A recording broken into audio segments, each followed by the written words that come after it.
My dear brothers and sisters, these days we have been listening from the readings taken from the first book of Kings. And it speaks about the division that took place in the kingdom of so-called Israel.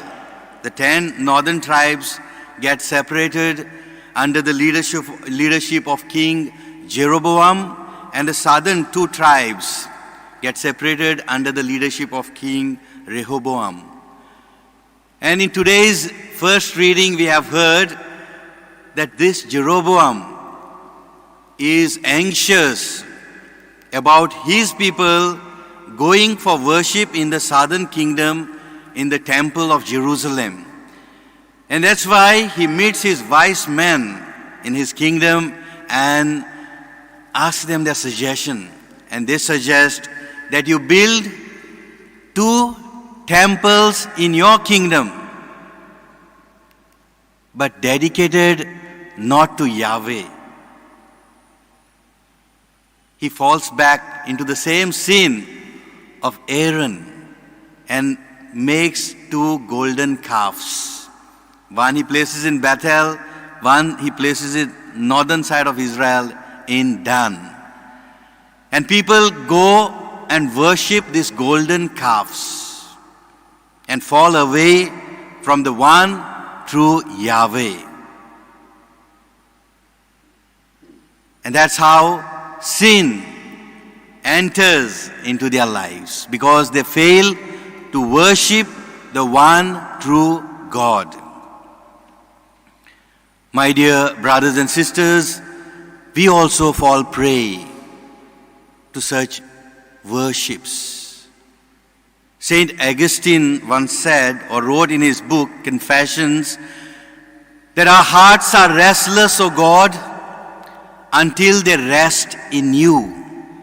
Because, my dear brothers and sisters, we are wired for God. We are made for God. Our hearts hunger for God. And the problem with us is we try to meet the spiritual hunger with material things, and it becomes a mismatch. We are hungry, and Jesus sees that. And as we have heard in today's gospel, he says, my heart is moved with compassion for these people. The same sentiment Jesus has for each one of us, seeing us hungry. Compassion, compatire, meaning to suffer with. Jesus sees us suffering, and he wishes to suffer with us.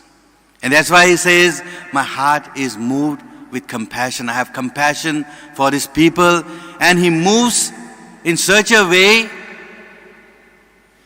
to feel our hungers, to feed us. Not with the material food, but to feed us with his very body and blood. He nourishes us each day with the spiritual food, preparing us for eternal life. That's how he has compassion for each one of us. As I said, we also have a tendency sometimes to fall prey to worshipping false gods. Anything, my dear sisters and brothers, worshipped which is less than God is sin. Anything worshipped which is less than God is sin. Sometimes we begin to worship power.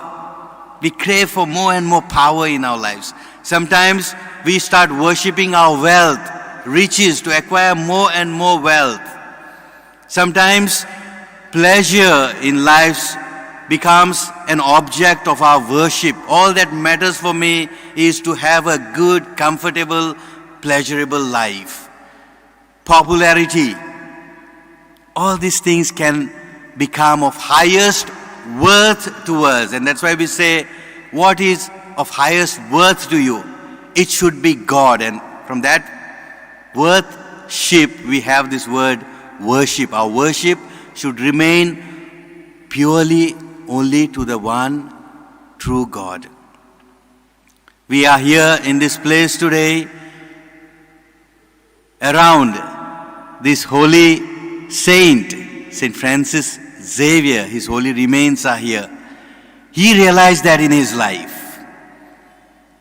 Saint Ignatius of Loyola, these two saints, when they were ordinary men like us, met each other, and we know Francis Xavier then was very ambitious. He wanted to acquire degrees. Probably he was worshipping qualification in his life.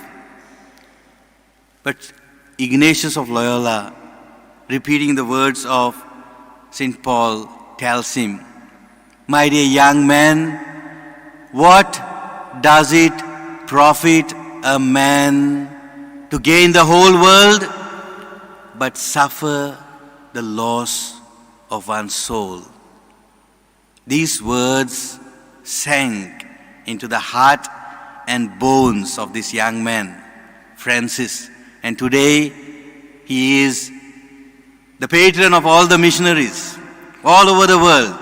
Saint Francis Xavier, the patron of all the missionaries, because he let this word sink in his life and he realized that it is not worth worshipping worldly things, but to worship the one true God. In today's gospel, we have again heard Jesus, moved with compassion, multiplies the bread. We might not have that capacity to multiply the bread that we have and give to the poor. But God has given us one capacity, my dear brothers and sisters, that is to divide what we have and share with the poor, those who are needy. Let us pray in this Eucharistic celebration that like Saint Francis Xavier, we also might let God's words sink in our lives and come to a realization of what does it profit a man or a woman if he or she gains the whole world but suffer the loss of his or her own soul.